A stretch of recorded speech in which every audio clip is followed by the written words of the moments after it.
देश प्रदेश में सबसे पहले बात करते हैं उत्तर प्रदेश में मिले धन कुबेर इत्र कारोबारी पीयूष जैन को लेकर जीएसटी की टीम ने कानपुर जिला कोर्ट में पीयूष जैन को पेश किया और अब तक पीयूष जैन के ठिकानों से करीब 200 करोड़ रुपए बरामद हो चुके हैं। कन्नौज के घर से 23 किलो सोना मिला है।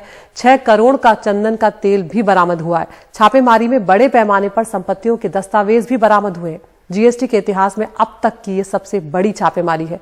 मुकेश सिंह सेंगर की ये रिपोर्ट। जीएसटी के इतिहास की सबसे बड़ी रेड अभी जारी है। 24 दिसंबर से रुपयों की गिनती भी चल रही है और अब तक 200 करोड़ रुपए से ज्यादा रकम बरामद हो चुकी है। इसमें से 177 करोड़ रुपए कानपुर से जबकि 17 करोड़ रुपए कन्नौज के घर से मिले हैं। कन्नौज के घर से 23 किलो सोना मिला है।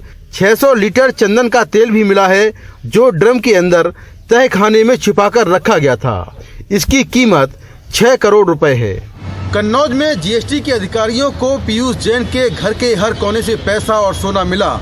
दीवार से लेकर फर्श तक, यहाँ तक कि अलमारियों और तिजोरियों के ताले काटने के लिए गैस कटर का प्रयोग करना पड़ा और बोरों में भरे पैसे गिनने के लिए कई मशीनें लाई गईं और बैंक के अधिकारी घंटों तक ये पैसा गिनते रहे।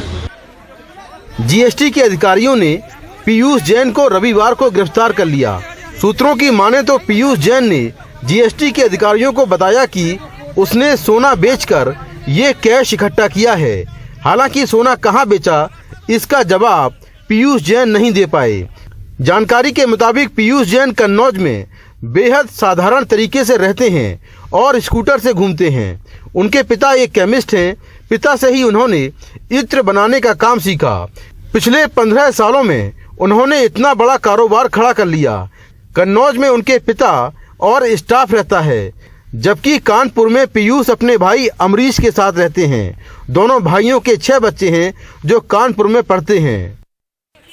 जीएसटी ने 22 दिसंबर को सबसे पहले एक ट्रांसपोर्टर के यहाँ छापेमारी शुरू की, जहां पता चला कि बिना जीएसटी दिए सामान भेजा जा रहा है।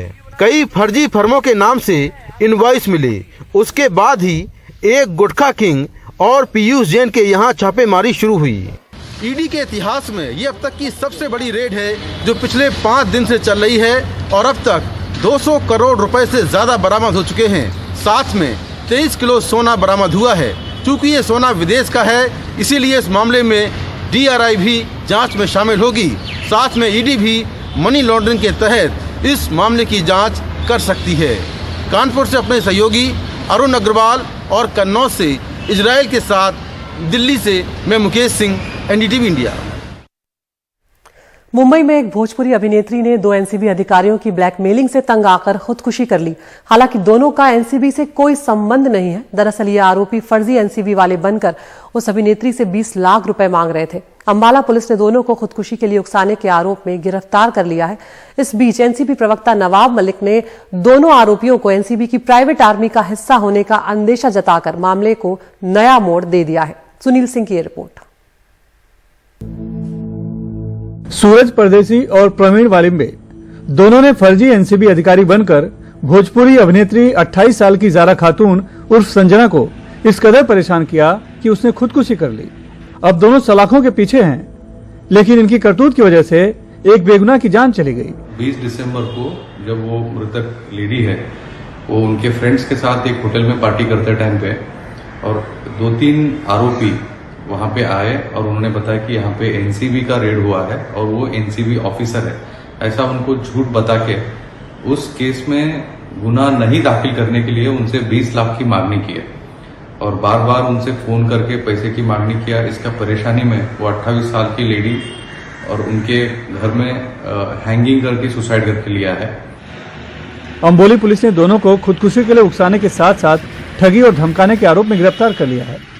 लेकिन इस बीच एनसीबी प्रवक्ता नवाब मलिक ने दोनों आरोपियों के एनसीबी की प्राइवेट आर्मी का हिस्सा होने की आशंका जताकर मामले को नया मोड़ दे दिया है।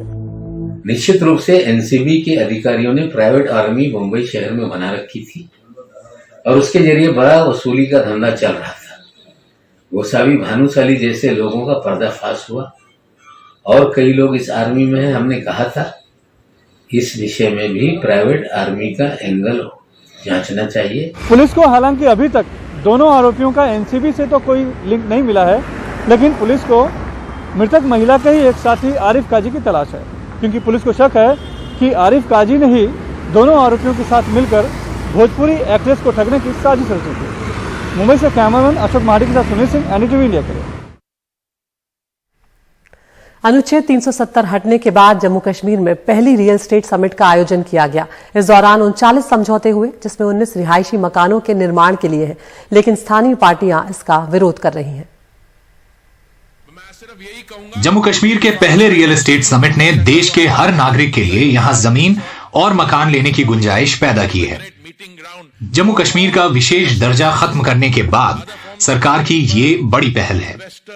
तब बाहरी लोग राज्य में जमीन नहीं ले सकते थे। अब सरकार कहती है कि कोई भी नागरिक गैर कृषि जमीन खरीद सकता है। नए पेश जम्मू कश्मीर विकास कानून के तहत राज्य का स्थायी निवासी होने की कसौटी हटा दी गई है। अब राज्य के बाहर के लोग भी केंद्र शासित जम्मू कश्मीर में निवेश कर सकेंगे। यहां कोई भी नागरिक गैर कृषि जमीन खरीद सकता है। सोमवार को जो 39 MOU साइन हुए, उनमें से 19 रिहायशी मकानों के निर्माण के लिए हैं। जम्मू कश्मीर की पार्टियों का कहना है कि जम्मू कश्मीर को बेचा जा रहा है और ये पिछले दरवाजे से एंट्री है। This would not be acceptable in any way. मेरी पार्टी और जम्मू कश्मीर के लोगों की ये बात स्वीकार्य नहीं है। सोचने की बात यह है कि डोमिसाइल की अनिवार्यता हटाने की जरूरत सरकार को क्यों पड़ी। To make such a law where they have omitted domicile requirement. Jammu Kashmir रियासत को बेचा जा रहा है और जिस तरीके से आज हमारे जम्मू कश्मीर की डेमोग्राफी, इतिहास, आइडेंटिटी, कल्चर को बदलने का प्रयास किया जा रहा है कि हमें कोई भी किस्म का विकास मंजूर नहीं है जो हमारे जम्मू कश्मीर की डेमोग्राफी को बदलता हो। ये रियल एस्टेट समिट साझा तौर पर जम्मू कश्मीर सरकार और आवास और शहरी मामलों के मंत्रालय द्वारा की गई थी। सरकार कहती है कि मई में श्रीनगर में दूसरी समिट होगी। आज का दिन जम्मू कश्मीर के रियल एस्टेट तथा इंडस्ट्री के लिए भी एक ऐतिहासिक दिन है। मुकामी पार्टियों का इल्जाम है कि जम्मू कश्मीर को एक नीलाम घर की तरह फरोख्त किया जा रहा है। यहाँ जमीन के कानून में कई बार तब्दीली लाई गई है और अब ये कि कोई भी शख्स यहाँ जमीन खरीद सकता है। इससे जम्मू कश्मीर में डोमिसाइल कानून पर भी एक सवालिया खड़ा होता है।